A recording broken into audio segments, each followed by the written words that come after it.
No matter who you ask, everyone wants to change for the positive. If that statement is true, then why aren't people changing? Why is it that so many people set out to change their lifestyle, change their diet, live better lives, exercise every day, and yet most people don't follow through? See, I truly believe that most people want the blessing, but they're not willing to carry the cross.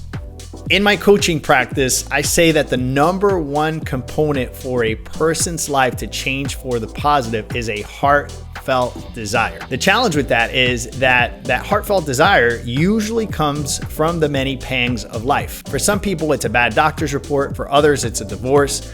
For other people, maybe it's an impending doom because a family member died early based on poor health. But one of the ideas that keeps running through my mind is how can we achieve that change without necessarily having all the pangs in life? In other words, how do we skip through all the pain and get to the part in where we feel encouraged, we feel motivated, inspired to get up and do what we say we're gonna do? And so in this video, I wanna touch on 3 components that I truly believe have the power to change everything for you using particularly nutrition and the physical realm. Now, please hear me out, because this is my realm and I see it as a platform for personal development. In other words, a way to practice self-control, discipline, get to know more of yourself. I believe that when you tame your hunger, you can pretty much tame anything in life, including your anxieties, your fears, all those emotions. And I want to preface what I'm about to say with the idea that I'm a man of faith. And so I believe that the big game changer and shifter is God. The number one shifter and game changer is God. But God has given us some ability so that we can walk out our blessing. And so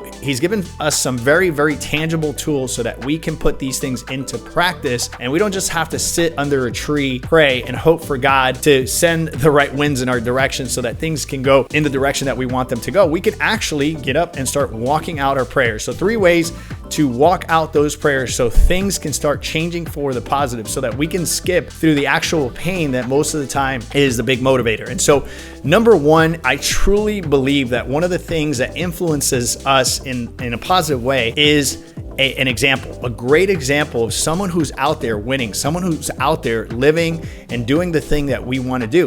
You guys have probably been to a beach, a pool, where you've seen someone who is physically fit and you're like, wow. And for most of you guys, it's interesting because you'll look at them and you'll probably say a couple of different things. You might say, oh, he must be on steroids, right? This is like when you see people that are extremely fit. Oh, she must be taking some kind of, drugs, or, normal people just don't look like that, right? Or you might say, yeah, that looks really, really good, but I don't know that I'm willing to put that much time and effort into physical things. I just don't have the time. I'm busy. I'm a mom. I'm a dad. I have a career. Or you see that person and you say, wow, I really, really aspire to look like that person one day. And you actually, from there on out, that image stays in your mind. And now you're acting every day in relation to that picture that you saw, and it empowered you. This is what happened to me with soccer. I had the opportunity to meet a famous soccer player back in the 80s when I was a kid, and it impacted me so much. I never put a soccer ball down after that. And so the idea is that we need people that can truly, truly serve as a light post, right? Someone that we can look at and go, I want to look like that person. I want to live like that person. I want to perform like that person. I want the kind of impact that person has. And we need to find that person. That person is out there, right?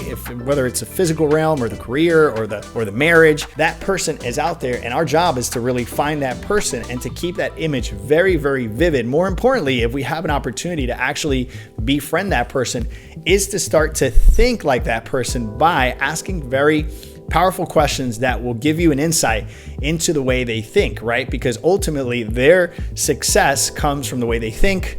Those thoughts impact their emotions. Those emotions impact the actions. Those actions, if they're positive, impact their habits, and those habits impact their character. And from there on out, they live out the way they want to live, that particular thing that they've mastered, right? So we want to be able to see that person, possibly befriend that person, or have someone like that coach us or mentor us, because that person has the framework, the syntax that you need in order to get those kinds of results.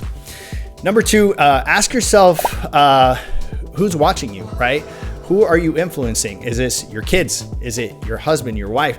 Like, who are the people in your life that you love, that you would love to leave a positive imprint in their lives? You would like to leave a legacy. I don't know about you, but I became a dad 7 years ago. We had our first daughter, Sarah Mia, and I remember that radically took my motivation from level 8 to level 200, right? And the idea there was a variety of feelings, right? It was the need to provide well, to give them a good life. But more importantly, I wanted to make sure that I was avoiding a lot of the mistakes, a lot of the things that I had to live through when I was younger.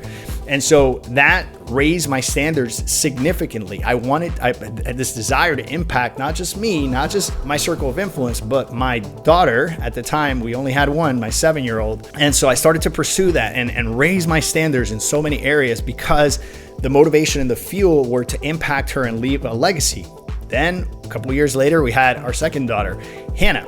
When Hannah came around, I felt a tremendous responsibility over 3 women that God had given me, to steward, right? And so that was a humongous responsibility, which, to be honest with you, in the beginning, it felt like too much to bear. I didn't know if I was going to be able to be that example, and it pushed me and it pressed me in a way that it got the best of me, right? And so I went through this process of sort of breakdown where I thought I wasn't going to be able to do it, but I pushed through and I continued to raise my standards and my circle of influence and to excel in different things because I wanted to be an impact for them. And then I started to look at every single area of my life. And so number 2 is look for those people around you, right, that you want to impact. Maybe it's your wife, maybe it's your kids, maybe it's friends, maybe it's people at work that mean a lot to you, and you're looking to become an influence and you're looking to influence those people. And so you raise your standards and you're not thinking about yourself now.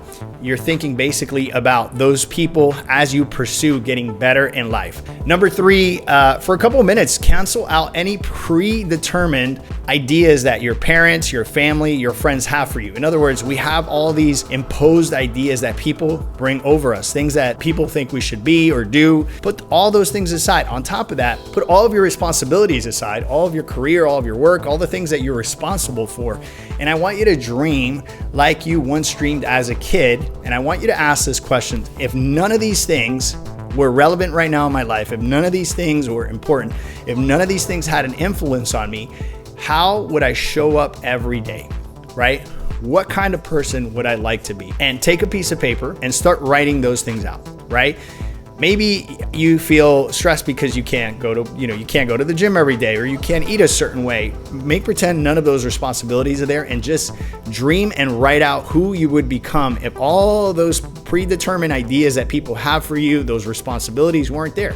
Put them aside and write that out in a piece of paper, right? And get super creative, and don't limit yourself as most adults do, right? We have a tendency to limit ourselves based on our circumstances. I want you to put those circumstances aside, and I want you to start writing these things out, okay? And I want you to really just disconnect from even reality, like dream big, right? Write those things out and see what that looks like for you. So maybe it looks like I get up at 7 a.m, I go for a walk, a jog, I go to the gym, I work out for 1 hour, I come back, I eat a healthy meal, right? I have time to journal, I have time to read, I have time for personal growth, personal development. I'm getting into my devotional time, I'm reading through books of the Bible, I'm going to Bible studies. I'm basically doing things that are sharpening the sword and helping me grow, and you're writing these things out. And so then the thing most of you are probably thinking is like, okay, well, I come back from that exercise, JT, and I still have these responsibilities and these predetermined things that people want for me. Like, how do I deal with that? I often in my videos talk about the reticular activating system, and it's that part of the brain that is accustomed to hearing, seeing, and reminding you of things that you've experienced before, and it brings things to your forefront. Prior to you having that, you were deleting, distorting, and generalizing those ideas, and so what was happening was basically it was being put in the back burner. But when you bring those things to your forefront, it is easier to see opportunities, doors open in the form of opportunities where you can walk through those doors and open up opportunities for you, because before they were in the back burner, right? They seemed as impossible. But now, because you brought them to the forefront, you're no longer deleting, distorting, or generalizing those ideas. They become a part of your reality, and your subconscious mind, what it does, it brings it to your conscious mind, and you're going to see more opportunities, more possibilities, and you're going to be able to walk through those doors of opportunity a lot faster. Lastly, I would say that everything you've heard here requires work, right? And of course, you're like, oh, this is too much work. This is where I say you have to be ready in your heart of hearts, and you really have to want these things for yourself, because good things cost us time, money, and effort. Name one thing that you've done that's positive in your life that has not required you to go outside of your comfort zone. There's none, right? It's going to be hard. It's going to be time intensive. It might be an investment, right? But these things are worth it because I think we live our lives in default, right? With sort of, we got to go to work and we're on this treadmill and we never get to think about the things that we want. And I think it's important to do that because when we can do those things, those three things I said, find a positive influence, ask yourself who you want to impact in your environment, and then you actually put aside all the predetermined ideas that people have for you, your responsibilities, and you actually dream, then you actually have the opportunity to live a very different life and bring those things to fruition, get fit, have the marriage you want, be able to be an amazing parent and an impactful parent. And so this is, I know, regardless who I'm speaking with on the other side, I know that this is a desire in your heart. And the only reason you haven't done it is because you have a ton of limiting beliefs. I just gave you 3 points on how to do that. I hope you enjoyed this video. More importantly, I hope you put it to action. My name is JT Tapias, professional fitness life coach with the Empty Your Bucket Nutrition Plan. These are the things I love to speak about, things that empower the mind, the body, and the spirit. If we're not family yet, if you haven't subscribed to this channel, please do so. And if you enjoyed this video, you're going to absolutely love this one here.